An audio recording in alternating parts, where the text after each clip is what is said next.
પછી બે બિલાડી અને વાંદરો. એક ગામ હતું, એમાં એક શેરી હતી. શેરીમાં બે બિલાડી રહે, એક કાળી અને બીજી ધોળી. બંને બિલાડીઓ શેરીમાં ફરે. એક દિવસ કાળી અને ધોળીને બહુ ભૂખ લાગી. એ તો શેરીમાં નીકળી પડી. ખોરાકની શોધમાં એક રસોડામાં ચૂપચાપ ગઈ. કાળીએ રસોડામાં એક રોટલી જોઈ. કાળીએ રોટલી જોઈ અને એની પછી ધોળીએ પણ રોટલી જોઈ. પણ કાળી ધોળી તો રોટલી લઈને ભાગી ગઈ.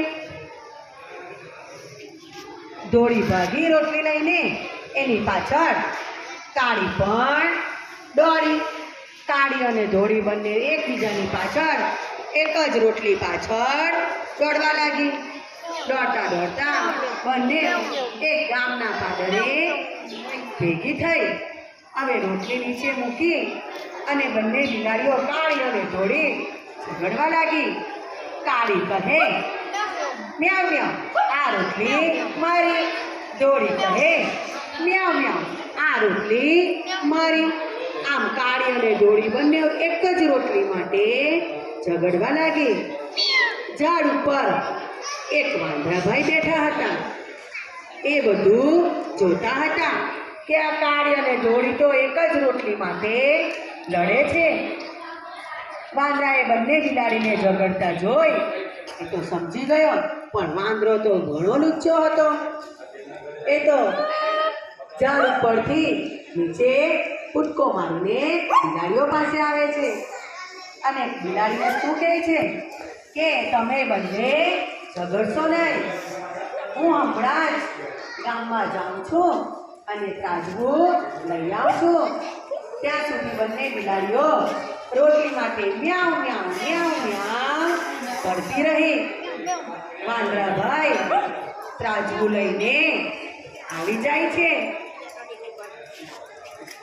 અને વાંદરાભાઈ તો તમને ખબર છે ને, લુચ્ચા હતા. એક રોટલીના બે સરખા ભાગ કરે છે.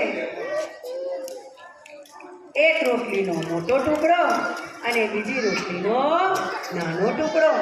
બંને ત્રાજવામાં રોટલી મૂકે છે. જે બાજુનું પરડું નમી જાય તેમાંથી વાંદરાભાઈ તો બધું રોટલો ખાતા જાય. આમ બીજી સાઈડનું નમી જાય તો એમાંથી પણ ટુકડો ખાય. આમ 2-3 વાર તાજવા નમાવ્યા અને રોટલીના ટુકડા ખાતા ગયા. હવે પછી શું બાકી રહે? નાનો ટુકડો. તો વાંદરાભાઈ તો લુચ્ચા હતા ને, એ તો કહેવા લાગ્યા કે આ તો મારી મહેનતનો રોટલો છે. આમ કરીને વાંદરાભાઈ તો મોઢામાં મૂકી દે છે અને દોડતા દોડતા ઝાડ ઉપર પાછા જતા રહે છે.